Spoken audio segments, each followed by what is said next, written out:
жиыны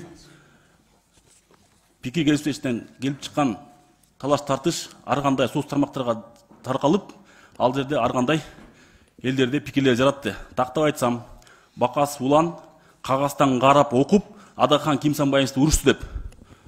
Ороз айында өзүм Кудай деген жигитмин. Кудайды ортого коюп айтып атам, эч кандай кагаз караган жерим жок. Буга эң биринчи Кудай таалам күбө, Алла таалам күбө, экинчи ушу жанында отурган депутаттар күбө. Депутаттар туура айтамбы? Кагаз карап окудумбу? Жок. Карасаңыздар, кагаз астыбызда күн тартиби. Бул биринчи маселе. Экинчи маселе, эмне себептен биз талашып тартыштык? Айтып отко, эгер жамандык көрсөң, колуң менен токтот. Колуң менен токтото албасаң, тилиң менен токтот. Тилиң менен токтото албасаң, жүрөгүң менен жаман көрүп кой деп. Жүрөгүң менен жаман көрүп коюш бул имандын төмөнкү даражасы деп. Туура айтамбы, Нуржигит Кадырбекович? Ушундай насаат бар. Мындай, мен жамандык көрдүм, колум менен токтото албадым. Биз маданияттуубуз. Тилим менен токтоттум. Тактап айтайын. Өткөн жумада Баткен элине 50 миллион доллар, 25 миллион доллар кредит, 25 миллион доллар грант, жардам бөлүнмөк. Бардык депутаттар колдодук. Бир гана Аристин аткарышына каршы чыктык. Аристинден башка эч ким аткара албаганына көзүбүз жетип, биз бардыгын колдоп бердик. Бир гана бул жерден Адахан Кимсанбаевич каршы чыкты ошол проектке. Бул проект эмнени Баткен жерин алып келмек? Баткен жеринде көптөгөн мектептер курулмак, көптөгөн бала бакчалар курулмак, көптөгөн соц объекттер курулмак. Жакшылыкка бут тоспой эле колдоп бердик.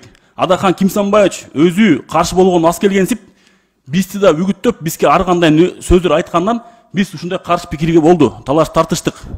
Бул экинчи маселе. Үчүнчү маселе.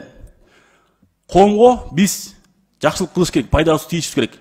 Жакшылык кыла албасак дагы жамандык кылбаш керек. Пайдабызды тийисе албасак дагы зыяныбызды тийиспеш керек.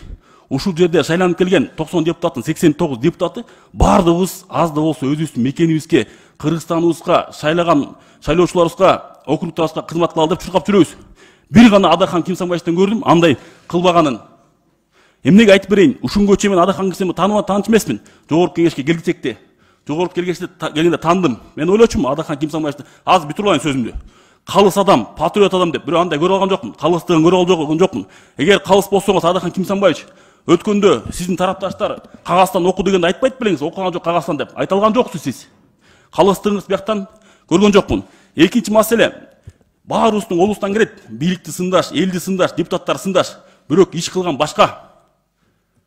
Канча деген Кыргызстаныбызга жакшылыкта келе атса, ошого бут тоскон кишиге кантип мен патриот деп айтам, кантип мен калыс сөзүмдү айта алам. Бул ошондой. Сөзүм акырында айтайын деген урматтуу кыргызстандыктар, анын ичинен урматтуу Адахан Кимсанбаевдин тарапташтары, колдоочулар. Сиздер өзүңүздөр байкасаңыздар, кандай мыйзамга каршы болуп жатасыңар. Адахан Кимсанбаевди колдоңуздар. Бирок ошо Адахан Кимсанбаевич ошо Кыргызстандын жакшылыгына бут тоткон жокпу? Ошону байкасаңыздар деп айтып кетмекчимин. Сөзүмдүн акырында мен эч кандай кагаз карап окубайм. Өзүмдүн оюмду сүйлөгөнгө сүйлөй алам. Кээ бирлерди болуп чечен эмесмин, бирок өзүмдүн мен позицияма туруктумун. Туруктуу позициям бар. Адахан Кимсанбаевич, сизге айтып кетермин. Өзүңүз айткансыз, эч кимге комментарий бербейбиз деп. Бирок комментарий бердиңиз. Мындай кийин бизге комментарий бергениңизди токтотуңуз. Жана акыл үйрөткөнүңүздү токтотуңуз. Билесиз, мен сизди эмнеге сыйлап барымды айткам комитеттин отурушунда. Эми мындай кийин комментарий берсеңиз, бир нерсе айтсаңыз, ошону элге жарыялап берем, эмнеге сыйлабаганыңызды. Эл да сизди сыйлабай калат. Рахмат, чоң рахмат.